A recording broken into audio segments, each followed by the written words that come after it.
This is Chip Hanback.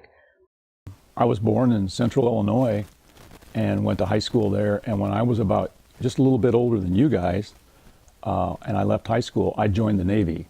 And it was peacetime, but I wanted to see the world. When he got on his first naval ship, the USS Duncan, there was a surprise. Things that happened was when I got assigned to a ship, it was in Japan. And usually the ships went over for 6 months and then they came back. But when I got over there, I found out my ship wasn't coming back. And unbeknownst to me and my parents, I was gone for 2.5 years. I never saw them again for 2.5 years. And then when I was in the Navy, the Vietnam War started.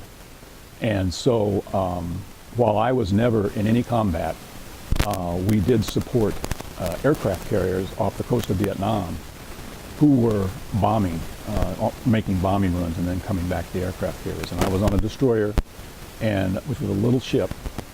And when the Vietnam War started, nobody knew where Vietnam was. We didn't know anything about it.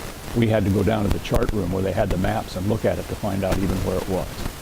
And then when I finally got back to the United States, that's when the Vietnam War was really starting to heat up. He worked on the USS Duncan, manning the guns. I was in gunfire control, so I was responsible for the electronics that shot the big guns on the ship.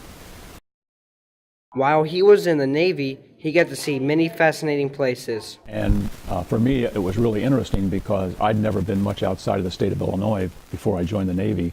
And then all of a sudden, I'm in these countries where I don't speak the language, I don't understand the writing, I can't understand the people. And so it was a real education to get to see and experience a lot of things that I never would have any other way. After many years of being home, he says he would do it again. But when I came back, I was really glad to be home and have stayed in the United States pretty much ever since. I would do it again, yes. He has been interested in cars since he was very young. I grew up with old cars. My first car was that old green British car there.